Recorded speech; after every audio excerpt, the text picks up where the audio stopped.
What's up, guys? I'm BTC. Welcome back to the Respawn, where I answer your questions. Today we're talking map voting system, a buff or rework for Erisa, and more.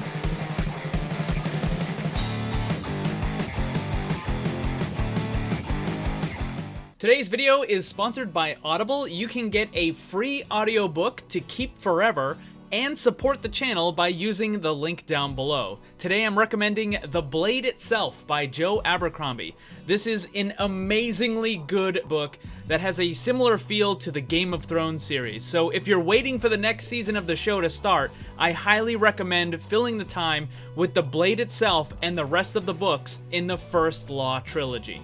First question of the day, would you be willing to share a public Google Doc or something that lists all the Respawn questions you've answered thus far and which video you can find them in? Well, lucky for you, it's already been done. It's on my Discord server. There's a channel called Past Respawn Questions. You can see every single video and all the questions that were asked in those videos, so you can go and check it out. So before you ask a question for the next Respawn, you can go and see if that question has already been answered in a previous video. Next question, should there be a map voting system? Yes, absolutely. I've talked about this a little bit in the past. Unfortunately, Blizzard has said that they have no interest in adding a map voting system, but then again, they also said they had no interest in adding capture the flag or deathmatch, so just because they said we're not going to put it in the game doesn't mean they're actually not going to. It might just take a little while. Now, their rationale for it is that they would rather fix a map and have it be balanced than not have people play it at all, which makes perfect sense, and I completely agree with them on this. The problem is that they have no way of knowing if people actually like to play on the maps. They can determine if it's balanced by the win-loss on the attack-defend, and they have all those stats that they can track. For example, Rialto was a terribly balanced map at the first release, and the attackers only had like a 40% win rate or something like that. They made some changes, and now it's really close to a 50-50 win rate, so it's balanced. But again, do people like playing on the map? Do they enjoy it? And that's something that they can't get from those stats. And you really can't look at the forums either, because that is an extraordinarily small subgroup of people who tend to just kind of talk about things that they don't like or that they're agitated about. So they're not getting the whole picture on whether or not people like maps. And if they had a map voting system and all of a sudden you saw that 60 or 70% of the player base was avoiding Hanamura, then clearly there would be an issue. Even if the map has a 50-50 win rate for attackers and defenders, if most of the players are ignoring that map and choose not to play on it, then it's not a balance issue, it's a fun issue. And that's a tool that they could have with the map voting system that they don't currently have. And that's why I think they should add it, because that will give them the resources they need and the information they need in order to address the fun issue, as opposed to simply addressing the balance issue. Next up, could it work to have armor packs naturally be a part of the map? I really don't think so. So here's the problem. The armor packs would be extremely powerful. It would be objectively the best strategy for that map to camp that armor pack and to make sure that everyone on your team has one before you start the fight. What would end up happening is either you would have these long waiting periods in between fights where both teams are just waiting to fill up on the armor packs, or you would have to speed up the spawn of the armor pack so that everybody can get it faster, in which case it just makes it really strong and just kind of ridiculous where everyone always has an armor pack. Or you would have to make the respawn really, really slow, at which point it would just be kind of worthless because maybe one person would get it, but I think it's too strong. It would be objectively a strong thing, and it would force people to camp it, and I don't think that's a good idea. If my team has 5 DPS, do I play tank or support? Well, you could try Roadhog. He's not actually a tank, though. He's just a bruiser, very high health damage dealer. But you have the self-sustain of the heal, so you could just keep yourself alive that way. But if you wanted to be a character that would provide the most benefit to your team, I think you would want to go with a healer. So you would go with either Brigitte or Mercy. With Brigitte, you have the self-sustain, you have the barrier, you can throw the repair pack in any direction. With Mercy, you can fly around to the different characters and heal them. You can damage boost them because they're all DPS, so that would be very beneficial. You can also res them to kind of make up for the lack of the second healer. But I think the best picks would be Brigitte or Mercy. Does Immortality Field prevent Diva from losing her mech too, or just dying as Baby Diva? It prevents both of them. So if you're in the Immortality Field, then you're basically safe until it disappears. What about a support hero designed to counter CC? That would definitely work, but it can't be the only thing the character does. I designed a hero concept named Isaac, who is a support who has some CC preventive abilities, namely Second Wind. It gives a very short duration crowd control immunity to one of your teammates, and it also gives them a small speed boost. So you can go and check out that hero concept. I'll put a link for that on screen and down below if you want to check that out. But it would definitely work. It just can't be the only thing that the character does.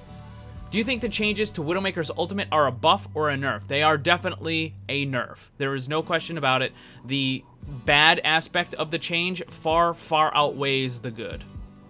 What qualifies you for the 100 Overwatch League coin promotion? It's just random. Of all the people who are watching the live stream, a very small number get an extra 100 coins. I think it's like 1 or 2%, and that's it. So it's just random. There's nothing you can do to try to increase that chance. Do you think Baptise needs to be rebalanced in any way? No. From what I can see, he seems pretty fine. Once he gets into competitive, there might be an issue. Once he gets into the Overwatch League, there might be an issue. But from what I can tell right now, he seems okay. I don't think that he's going to need any major changes. Do you think 5 heroes a year is possible? Yes, definitely. Blizzard just needs to want to do it.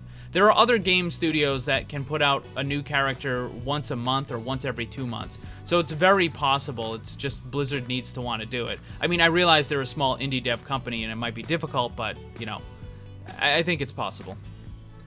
When will you make skin predictions video for the archive event? I already did, actually. I did it a little while ago. I'll put a link to that video once more on screen and down below so you can go and check it out. Could you make an animal hero concept that is not a monkey or a hamster, but something else? Perhaps a skunk? Is that what you're looking for? I don't know. I think if I were to make a hero concept that was an animal, it would probably be Jetpack Cat. But for the rest, I don't know. I mean, I guess there is reason and there is kind of explanation already in game for why they could have genetically advanced animals. And I think it is possible that a rival corporation or something could certainly have something else, and it could be another animal, but I don't know. Those are kind of weird. Do you think Erisa needs a buff or even a rework? A rework? Definitely not. A buff? Yes. I think the problem with Erisa right now is she's still far too much of a stationary character. For the most part, you just want to run Reinhardt instead. There are very few maps where it's objectively a better choice to run Erisa. Like, if you're on the Well of Ilios, then yeah, you probably want to run Erisa. But for most of the maps, you're just better off running Reinhardt. And I think that they can keep the kind of stationary aspect, keep Erisa unique, but still make her more viable. I think the best choice would be to lower the total health of the barrier, but also lower the cooldown. And what you would end up getting is a barrier that is still a fixed object that you still have to make a decision and place down, but you get to move it around a little bit more often, and it would also be easier for the enemies to destroy. But again, it's easier for them to destroy, but you can just place a new one. So effectively, the health of the barrier would be the same because you can place it again earlier, but you would get to move it around a little bit more, so it would be more useful on attack, for example. Is she ever going to be as good as a Reinhardt in terms of mobility and being able to move the barrier around? Probably not, but I think they could definitely make the character better by letting her move the barrier a little bit more. Will they ever fix the order of the player icons?